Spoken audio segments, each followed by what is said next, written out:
And now that we are finished with introductions, I'd like it to turn it over to Sarah Giltenon and Marty Hines from BOEM. Before I do, I'd like to remind task force members that there will be a lot of information provided during this time, but we'll have an extended opportunity for task force members to ask clarifying questions and discussion following the presentation and again following our break. So Sarah, I'll turn it over to you. Thank you. Can you hear me? We hear you. Great. Good morning, everyone. Thank you so much for your time and attention today. Again, my name is Sarah Giltenan. I'm a renewable energy specialist in the BOEM Pacific office. I'm sure many of you know Jean Thurston Keller, who's been the California Task Force Coordinator since this task force was established. And Jean has been on extended military leave this year, so I'm serving as the Task Force Coordinator in her absence.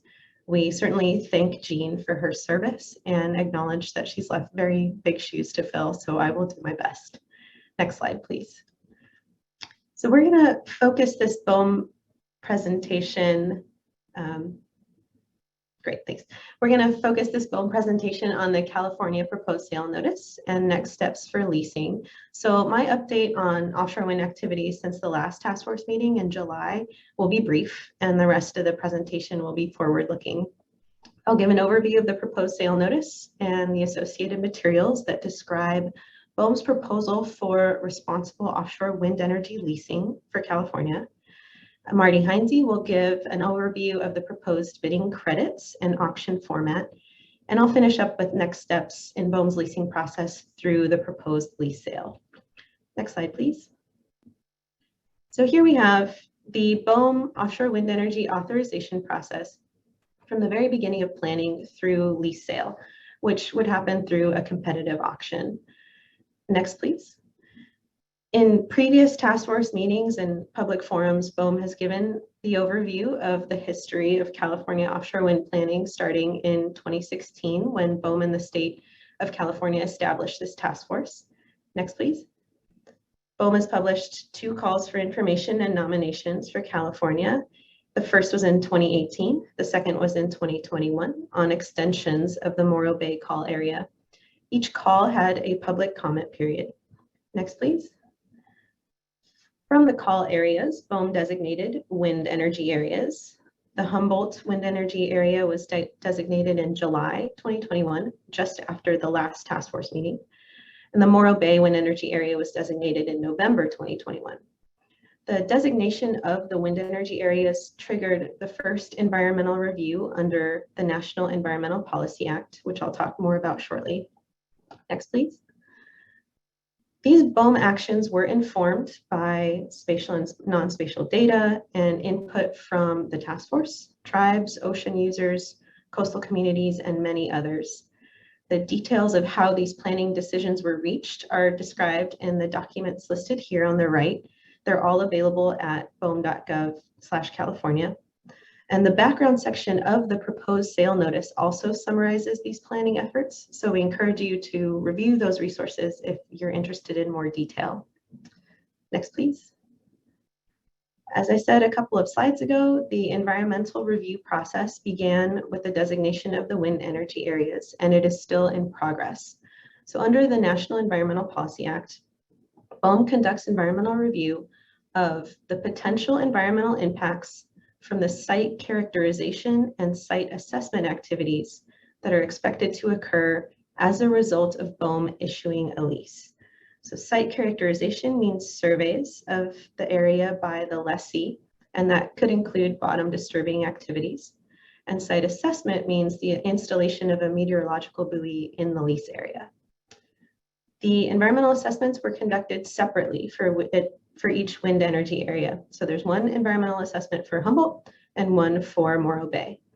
The final Humboldt environmental assessment and BOEM's finding of no significant impact were published on May 5th.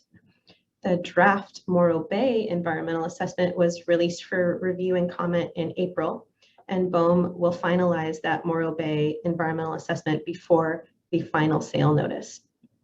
All environmental review materials to date can be found on the BOEM website, and links are shown on the slide. So that was essentially the catch-up since the last task force meeting. Now we're entering the leasing phase of the BOEM offshore wind energy authorization process. The first leasing document, the proposed sale notice, or PSN, as I'll call it from now on, is our main focus today, and we're at the beginning of the 60-day public comment period. Next slide. So let's dive into the overview. As mentioned by our opening speakers, the PSN was published in the Federal Register 3 days ago on May 31st. It summarizes the areas that BOEM proposes to offer for lease. The PSN also summarizes the proposed terms, conditions, and stipulations that would be included in each lease. And it also describes potential future restrictions that may affect lessee activities. So for example, the PSN describes the ongoing U.S. Coast Guard's port access route study, which we'll hear more about from Tyrone Connor later this meeting. And depending on the outcomes of the port access route study, BOEM may require mitigation measures to ensure navigational safety. So this is a good example of requirements that are not known at this time, but may be required of lessees at later stages. The PSN describes bidding credits that BOEM proposes to make available to bidders in the lease sale and the proposed auction format and procedures for the sale. There's an entire section of the PSN called Questions for Stakeholders. It lists 9 overall questions, many of which have numerous sub-questions on which BOEM would like specific feedback. The publication of the PSN on May 31st opened the public comment period. It's actually 61 days, so that the last day isn't on a weekend, and the comment period closes on August 1st. Directions for how to provide comment are in the PSN and on the BOEM website. Next, please. The PSN document in the Federal Register is actually part of a larger PSN package. The other components of the package are listed here, and I'll walk through them at a high level. The 5 proposed lease documents are all available for review. That's basically the first half of this list. There are maps of the proposed leased areas, as well as GIS shaped files for download. The bidder's financial form will be required of all bidders who participate in the lease sale. The form facilitates bidders' payments of their bid deposits. And the form also requires bidders to choose the bidding credits they want to receive in the auction and commit to meeting the requirements for those credits. The bidder's financial form addendum has details about the bidding credits, the requirements for bidders to receive the credits, and instructions for how bidders must document and comply with their commitments that they make to receive those credits. The qualification guidelines are important for bidders who want to participate in the lease sale. All bidders must meet BOEM's requirements for legal, technical, and financial qualifications to be eligible to participate in the sale. And finally, the Eft Payment Instructions detail how to make electronic payments for bid deposits, the bid balance for winning bidders, and rent payments for leases. The PSN is the only official notice with a docket for submitting comments, but the pieces of this full PSN package all work together, and the PSN references all these other pieces. So we really encourage you to review as many as you're interested in and include comments on those other pieces in your PSN comments. Next, please. So here is where the proposed lease areas are located and how they're oriented. As Director Lefton said, for California, BOEM proposes 5 lease areas, all located within the previously designated wind energy areas. 2 of the proposed lease areas are located within the Humboldt wind energy area. The pink area toward the left side of your screen is about 108 square miles, and it's about 20 miles from shore at its closest point. The blue area next to it is about 99 square miles, and it's also 20 miles from shore at its closest point. Within the Morro Bay wind energy area, there are 3 proposed leases. The, let's say, fuchsia area is about 125 square miles, and it's 26 miles from shore at its closest point. And then the green and yellow areas are each about 126 square miles. The green is 22 miles from shore, and the yellow is 20 miles from shore, again at their closest points. Next, please. Those size statistics that I just rattled off and others are included in this table. There's a lot to digest here. I won't cover it all. It's meant to be a reference when we post this slide deck online, but I will flag a few key statistics.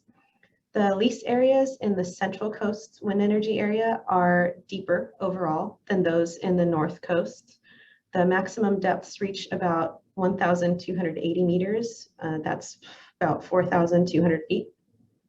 The installation capacity is an estimate of the maximum amount of electricity that could be produced continuously under ideal conditions. It assumes that 3 megawatts of electricity are produced per square kilometer. So using that formula, almost 1 gigawatt of electricity could be produced from each of the Central Coast lease areas, and roughly 800 megawatts could be produced from each of the North Coast lease areas. Power production is an estimate of how much electricity could be produced in 1 year and assumes a capacity factor of 0.4. That means that actual electricity generation is 40% of the maximum possible output. Next, please. BOEM's delineation of the proposed lease areas was informed in part by an assessment by the National Renewable Energy Laboratory, or NREL. NREL's analysis included physical site characteristics like wind speed and direction, and possible wind energy project characteristics like turbine spacing and capacity factor.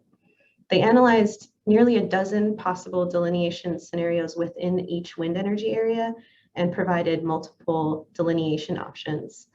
The full NREL report can be accessed through BOEM's website, and the URL is on this slide.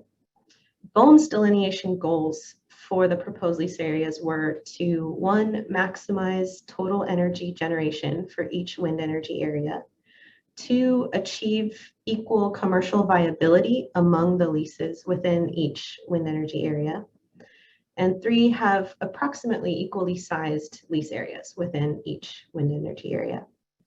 Next, please. So now I'll transition to the proposed leases themselves, which again are all available for review on boem.gov/California. A BOEM lease does not authorize a lessee to conduct any activity on their lease area. A lease only gives a lessee the right to submit plans to BOEM. Those plans are a site assessment plan and a construction and operations plan. There's also a survey plan required, but I'll get to that on the next slide. Those plans are subject to review before BOEM decides whether to approve them, and BOEM has discretion to approve with modifications, or not approve the plans based on reviews. The lease describes specific terms, and in this case, term means a specific time period when certain activities happen. The preliminary term is 1 year. That's when the lessee submits their first set of plans and holds pre-survey meetings. The site assessment term lasts up to 5 years, and it's when site assessment and survey activities occur. The operations term is for wind energy project construction and operations, and it is 33 years in the proposed California leases. The lease describes the requirements for rent and operating fee payments and for financial assurance.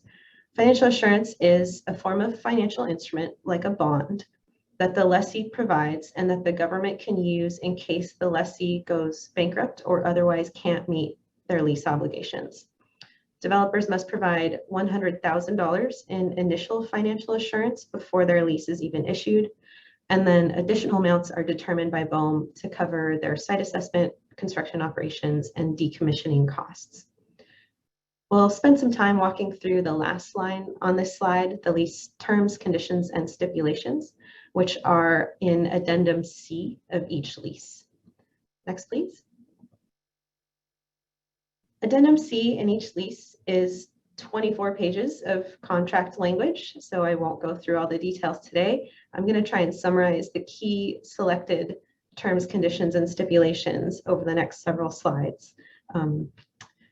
So let's dive in. The first key term is that BOEM reserves the right to impose additional terms and conditions necessary for the approval of the lessee's plans. Before any site characterization activities can occur, the lessee must submit a survey plan. the survey plans must be consistent with the lessee's communications plans, which are another requirement that I'll cover in a couple of slides. The lessee must hold a pre-survey meeting with BOEM and all relevant subject matter experts, and another specific tribal pre-survey meeting with interested tribes and the lessee's qualified marine archaeologist. Next, please.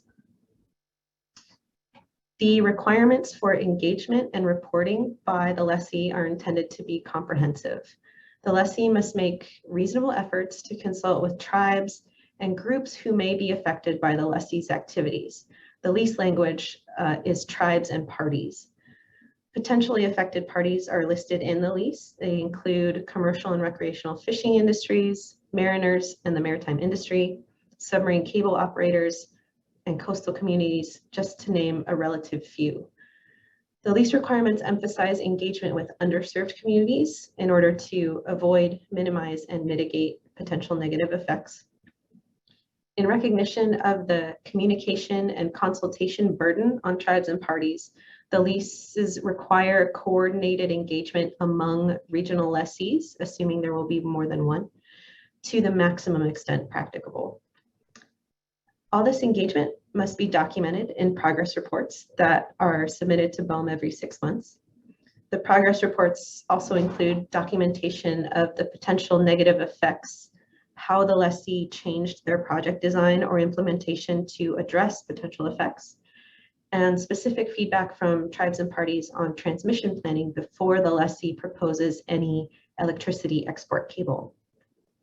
Next, please. The leases require 3 different communications plans. The first is the Native American Tribes Communications Plan. For the California tribal context, one lease stipulation requires the lessee to work with BOEM and the California Native American Heritage Commission to identify tribes with cultural and/or historical ties to the lease area. Another requirement is that the plan include communication protocols for any unanticipated discovery of potential pre-contact archaeological resources. The second plan is the Agency Communications Plan. This requires communications with federal, state, and local agencies who have authority related to the lease area. Agencies are not required to participate in the plan, and participation certainly does not change any agency's regulatory authority. Rather, the plan is intended to improve the quality and efficiency of agency decision-making. The third plan is the Fisheries Communication Plan. I'll go into more detail on that one on the next slide. But for all the plans, the lessee must provide the contact information of their respective liaison. So a tribal liaison, agency liaison, and a fisheries liaison. The lessee must provide drafts of the plans to interested tribes, agencies, and fisheries respectively for review and comment, and hold meetings on the draft plans with those parties within 120 days of lease execution. Next slide, please. The California proposed leases have a section on commercial fisheries stipulations, and that is new compared to previous BOEM offshore wind leases. In addition to the general communications plan requirements that I already covered, the fisheries communication plan must include a process to file a complaint and seek replacement or compensation for lost gear.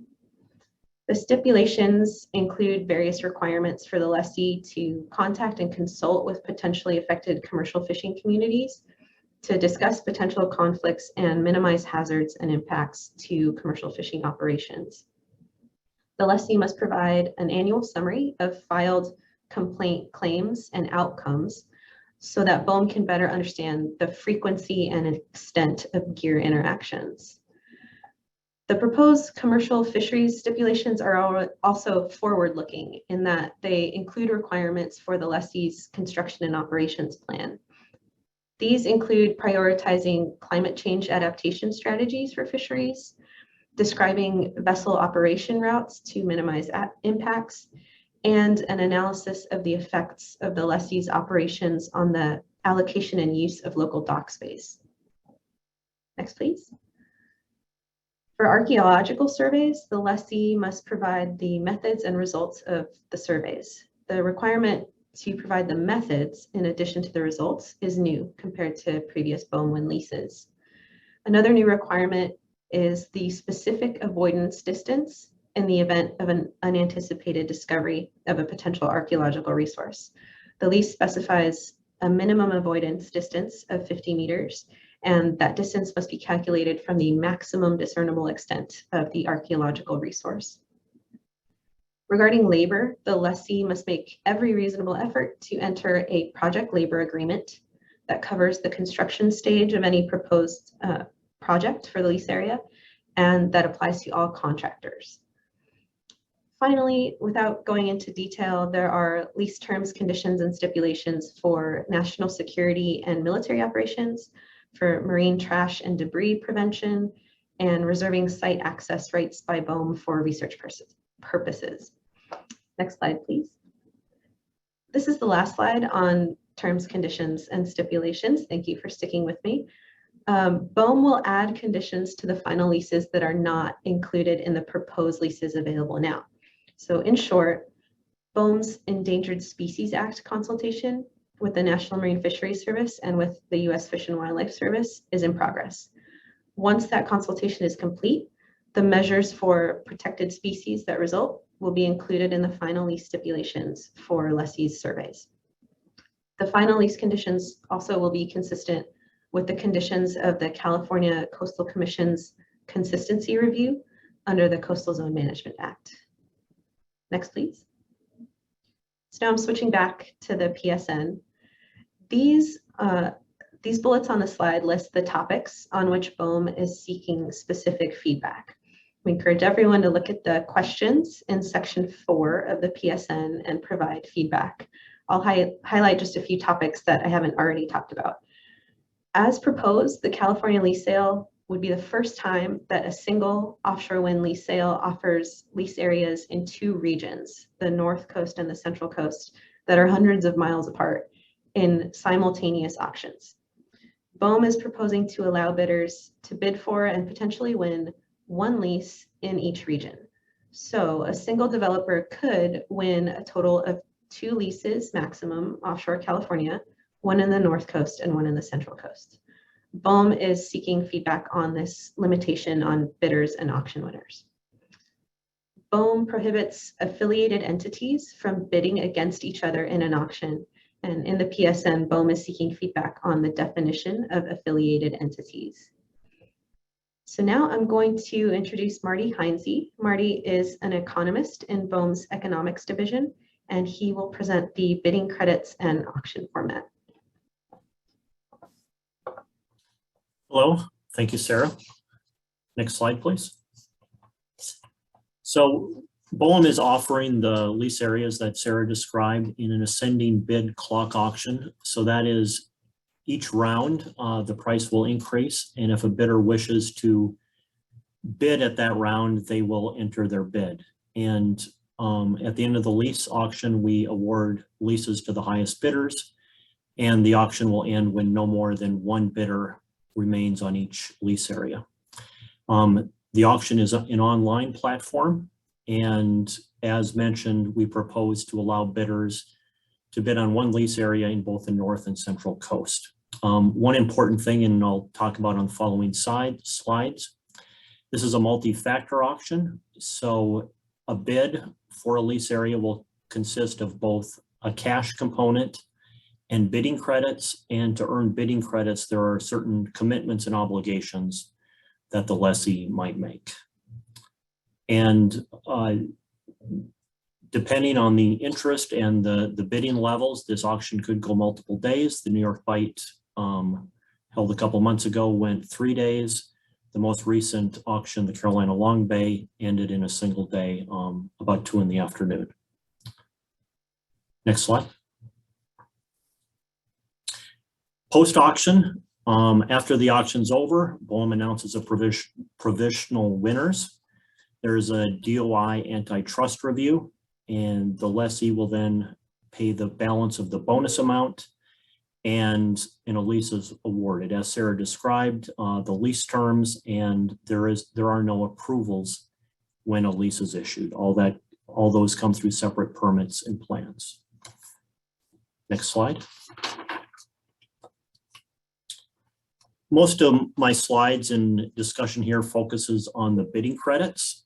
We're proposing 2 bidding credits and asking for, in fact, probably close to a fourth of the proposed sale notice is discussing the bidding credits and questions we're asking about the bidding credits. The first bidding credit that BOEM is proposing is a 20% bidding credit. This was offered in the Carolina Long Bay, and it is a bidder will get a 20% credit for commitments to workforce training and or supply chain development. And this commitment is in the form of a percent of their bid. So it's a cash commitment. The 2.5% bidding credit, as described legalistically here, for resources harvested from within the geographic space of the lease, is targeted towards fisheries. This does not require a specific monetary commitment, but does include several other items and can also include compensatory mitigation, which I'll cover. Next slide. So for workforce training, part of the 20% bid credit, this the intent is to have workers trained in the skills and techniques necessary to support offshore wind, whether at the construction phase or the operational and maintenance phase. And this can go towards union apprenticeships, other technical training programs, technical colleges, technical institutes, and whether that's welding or other skills that will assist in the manufacture, assembly, or installation of the offshore wind farm. There's a lot of flexibilities, but bidders, if they want to contribute part of their bid credit towards workforce training, they'll specify their conceptual strategy for selecting the recipients is when they, and more details of that are in the PSN. Next slide. The supply chain development, and this is also part of the 20% bid credit. And this is intent to provide a jump start or incentivize developers contributing funds to support the domestic supply chain. Specifically offshore California, where BOEM is encouraging support for floating technology or floating foundations, quayside fabrication or components necessary for floating wind. As mentioned, there may be new technologies needed, and funds from the bidding credit can go towards that to assist in developing that domestic manufacturing or assembly capacity. Next slide. The Lease Area Use Cba, which is targeted primarily towards fisheries, includes several different requirements. So first is plans to mitigate potential impacts to users of the lease area. There compensatory mitigation. There could be a compensatory fund, an innovation fund, or something else as part of that. Similar to what was discussed earlier in the fisheries communication plan, there's a commitment, there's an education and communications requirement that's very similar there. And an agreement would also have a commitment of parties to collaboration and how they would resolve issues if there are conflicts. Next slide.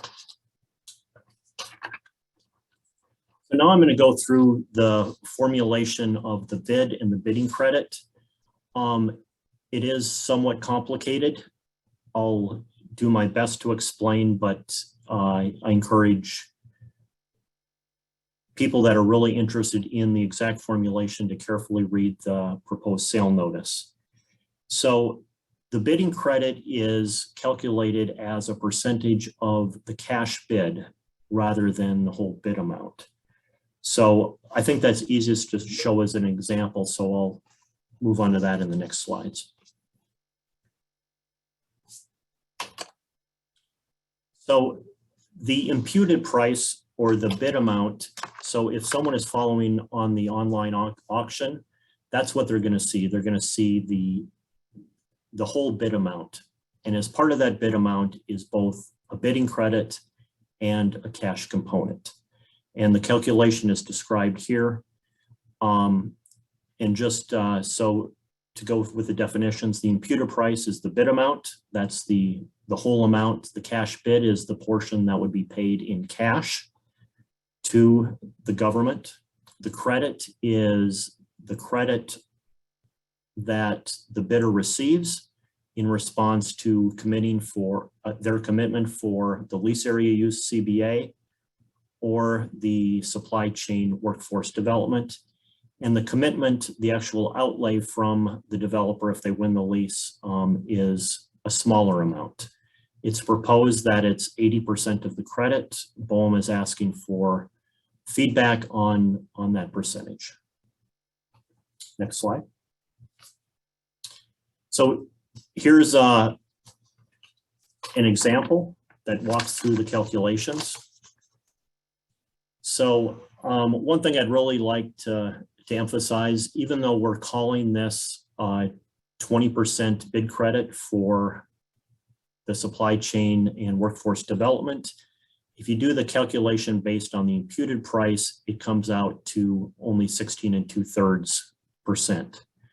And that is due to the nature of this calculation. BOEM can only offer a credit based on the cash bid. We can't offer a discount based on the imputed price. So that's the legalistic reason for this calculation.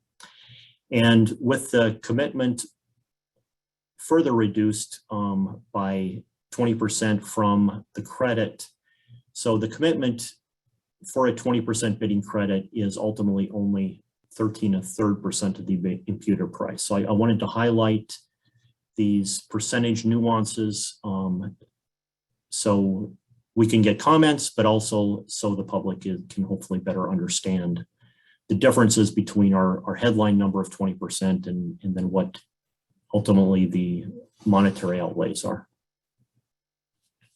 Next slide. So now I'm going to go through some of the specific requirements for the workforce training, supply chain, and the lease area use, and some of the limitations. The lessee is not presented to retain an equity interest, or directly receive goods or services in response to their contribution.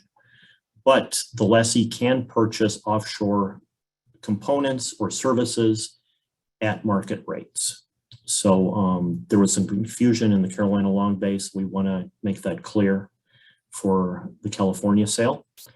All lessees, for workers that are trained, all lessees must have the opportunity to hire the trained individuals. There can't be a contractual obligation to train individuals only for the lessee.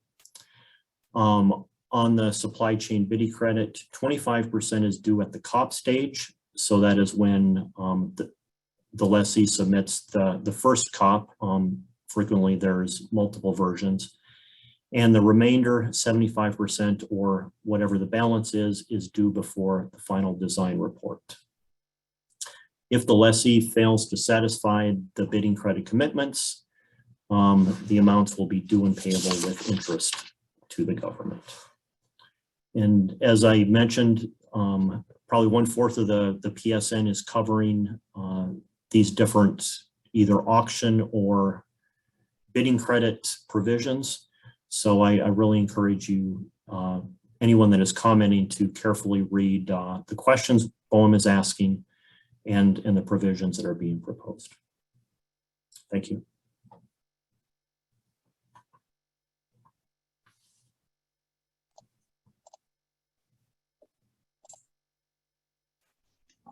Okay, back over to me for next steps. Thank you, Marty.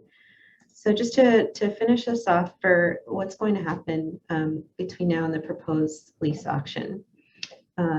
First, in the PSN, section 5 describes the milestones and deadlines in detail. So that's a good reference for next steps. This is a snapshot. The first bullet here is not a BOEM action, but it's a key milestone. The California Coastal Commission hearing on the consistency determination for the Morro Bay wind energy area will take place on June 8th. Holly Wire from the Coastal Commission will give a presentation later today. BOEM will hold an auction seminar on June 16th. The target audience for the seminar is prospective bidders, and in the seminar, we'll go into more detail on the lease sale process and the auction format. The seminar is open to the public, and more information will be posted soon on the BOEM website. More fishing engagement will be done. Our partners at the California Department of Fish and Wildlife take the lead in organizing that engagement, and BOEM greatly appreciates their leadership. Cal Fish and Wildlife consults with BOEM and other agencies in fishing outreach planning. More tribal consultation and engagement will be done. Our partners at the California Energy Commission take the lead in organizing engagement opportunities for all California Native American tribes, regardless of federal recognition status, and BOEM greatly appreciates their leadership. As a federal agency, BOEM has obligations to federally recognized tribes that we take very seriously. BOEM has invited government-to-government consultation with 71 tribes with known or potential interests in the activities proposed in the PSN. BOEM will complete the current Morro Bay environmental assessment process before publishing the final sale notice. BOEM will review all comments on the PSN and finalize reviews of the qualification materials from prospective bidders.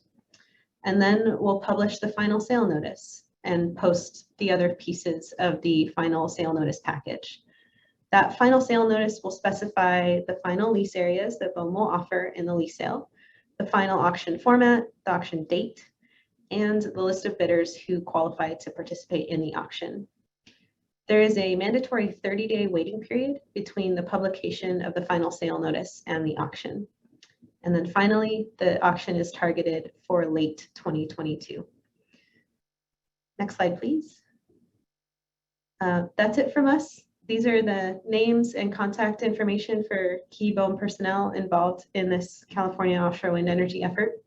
We try really hard to be responsive, so please don't hesitate to reach out.